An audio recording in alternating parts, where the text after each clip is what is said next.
So I'm going to kind of go through the various flavors of how do you create your traction foundation. The first step is, as it was already highlighted before, acknowledge that you cannot please everyone.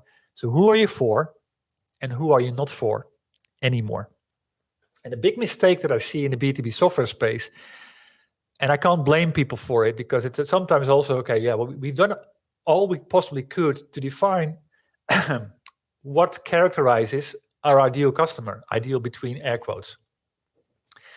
And that's by focusing on demographics and firmographics. So what is the revenue that these people have? So it's a mid-sized company between that revenue and that revenue. How many employees do they possibly have? What type of services do they have? All these type of things you can typically put into LinkedIn and you find a list of companies that are connecting with those facts about them. But that is what I call an ideal market profile, because this is setting the boundaries between where you're going to look for them. Everything outside of those boundaries you're not going to focus on, but still that mix that you found, say for example, you found 10,000 people, 10,000 companies, they're not going to buy from you. There's a very big proportion of that market that is not going to buy from you because they want something different that you cannot deliver. And that is not about your functionality. They're looking for other things. And let me go through those. But the first thing that we started to add in order to come to what I call the ideal, your favorite segmentation cocktail, and you see why in a minute, is start to describe what are the dynamics that define those companies that buy from us with their eyes closed, and that would buy from us again and tell it to all their friends. What are the dynamics that are going on?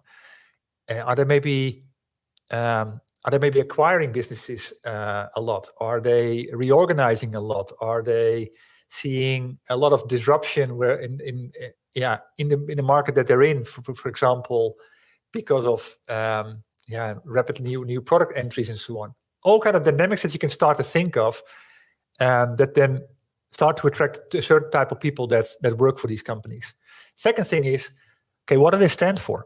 One company stands for quality, the other stands for consistency, the other stands for speed, and that's making them decide about what they're going to buy to amplify what they stand for. What do they value? Often that is on their website. Do they value reliability? What are the promises that they make to their customers? If they promise this to their customers, this is something that they try to stand out for in the market, and that's what they're going to buy technology for. But it's going far beyond the size that they have.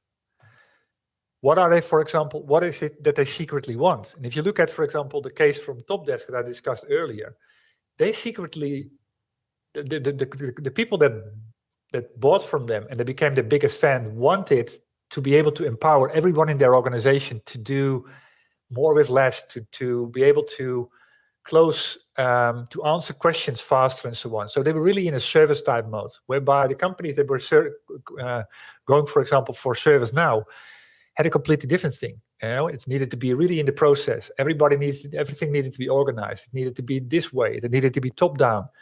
Fine, if those companies work like that, that's fine. But they might not be that happy with your solution because it was designed from a different principle. Last but not least, we can go on with those flavors. What risk do they tolerate? What is non-negotiable?